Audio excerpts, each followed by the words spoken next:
আসসালামু আলাইকুম। তো আজকের ভ্রমণটি হচ্ছে পানাম নগরের। ঢাকার গুলিস্তান থেকে দোয়েল কিংবা স্বদেশ যে কোনো বাসে করে চলে যেতে হবে মোগরা বাজারে। ভাড়া পড়বে ৬৫ টাকা।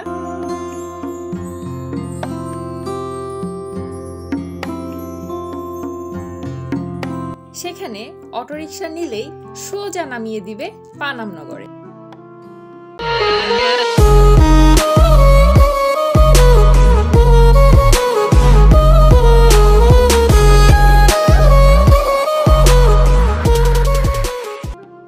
যেহেতু আমি খুব সকালে রওনা দিয়েছিলাম, তাই পানাম নগর ওপেন হওয়ার আগে পৌঁছে গিয়েছিলাম।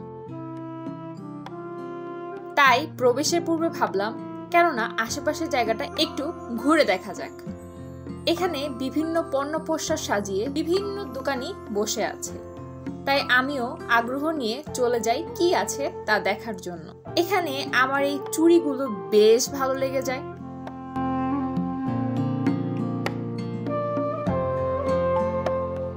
এবং সাথে পছন্দ হয়ে যায় এই কোরআন শরীফ রাখার বক্সটি। এটা আমার কাছে খুব ইউনিক একটা জিনিস লেগেছে, এরকম সচরাচর দেখা যায় না।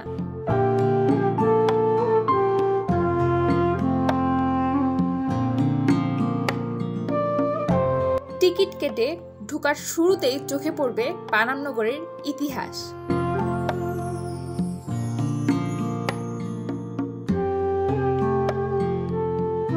আজকে আমি এসে পড়েছি বাংলা অন্যতম প্রাচীন শহর পানাম নগরে। এটা কিন্তু প্রাচীন শহরের পাশাপাশি অন্যতম প্রাচীন রাজধানী এবং নদী বন্দর। আজকে আপনাদের নিয়ে হারিয়ে যাব প্রাচীন নগরীতে। চলুন তাহলে হারানো যাক।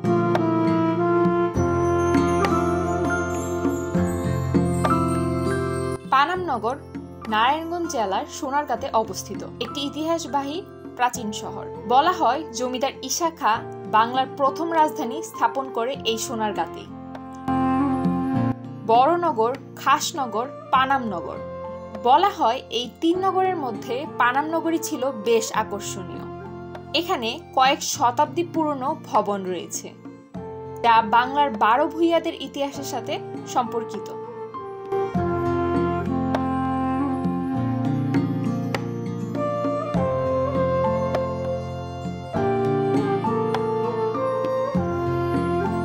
পানামের প্রতিটি ধ্বংসস্তূপে যেন জড়িয়ে আছে এক একটি কাহিনী। যদিও ধ্বংসস্তূপ বলছি, তবুও যেন এর আকর্ষণের কোনো কমতি নেই।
যেহেতু বহু পুরনো, তাই প্রতিটি বাড়িতেই ঝুঁকিপূর্ণ ভবন হিসেবে চিহ্নিত করা হয়েছে।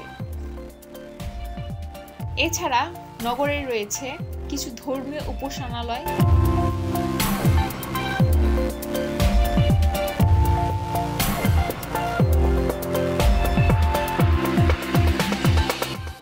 পুরনো হলেও এর পরিকল্পনা অত্যন্ত নিখুঁত।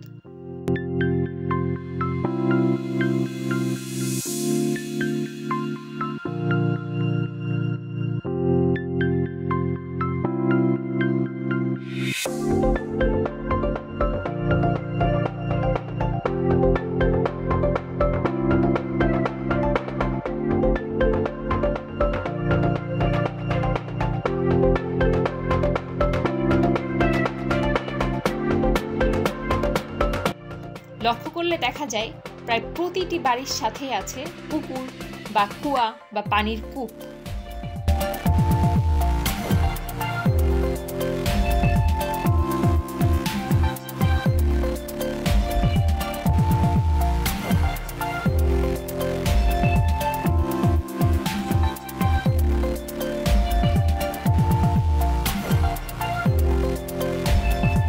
প্রতিটি বাড়ির ব্যবহার উপযোগিতা, কারুকাজ, রঙের ব্যবহার এবং নির্মাণের কৌশলের দিক দিয়ে উদ্ভাবনী কৌশলতায় ভরপুর।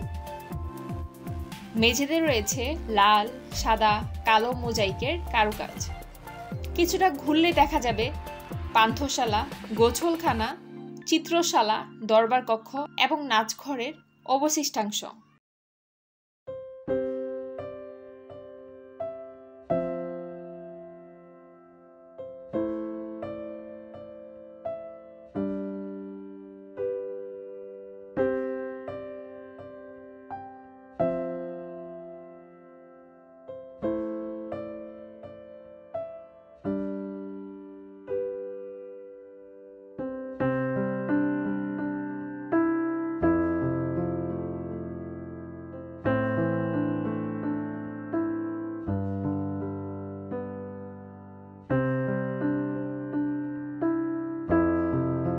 নগরীর যাতায়াতের জন্য রয়েছে এর একমাত্র রাস্তা, যা নগরীর মাঝখান দিয়ে বয়ে গেছে এই পাশ ও পাশ।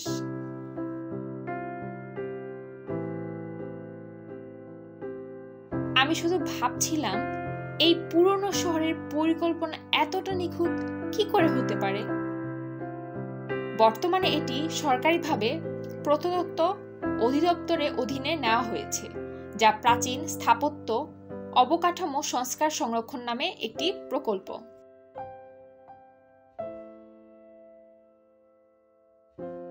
পানাম নগরের খুব কাছেই জাদুঘরটি অবস্থিত। একটি রিকশায় সহজে চলে যাওয়া যায়। এখন আমি আছি সোনারগাঁওয়ের জাদুঘরে। চলুন তাহলে ঘুরে দেখা যাক।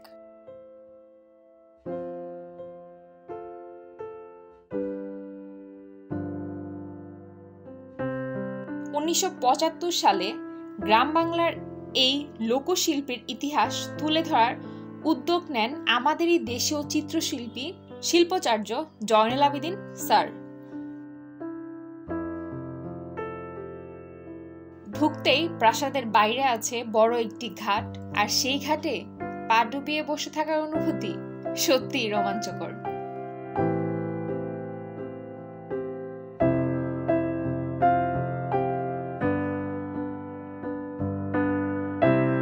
আরে অবাক করা বিষয় হচ্ছে এখানে দেখি অনেক মাছও আছে।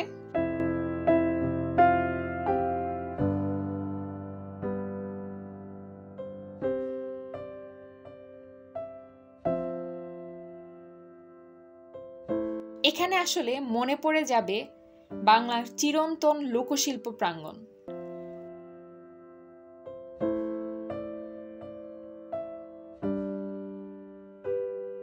প্রাচীন সুলতান আমলে ব্যবহৃত ঢাল তরোয়ার ছাড়াও রয়েছে পোশাক, আসবাবপত্র, অলংকার।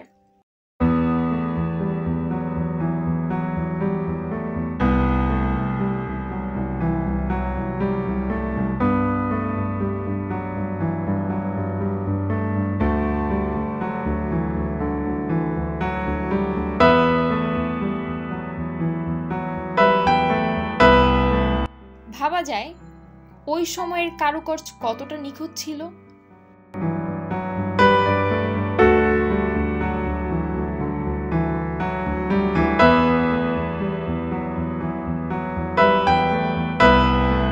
এছাড়া দর্শনার্থীদের জন্য এখানে একটি লাইব্রেরিও রয়েছে। এখানে জাদুঘরের সব থেকে বেশি নজর কাড়ে রাজমুকুট পরা এই শুভ্র প্রাসাদ, যা বড় সর্দার বাড়ি নামেই পরিচিত।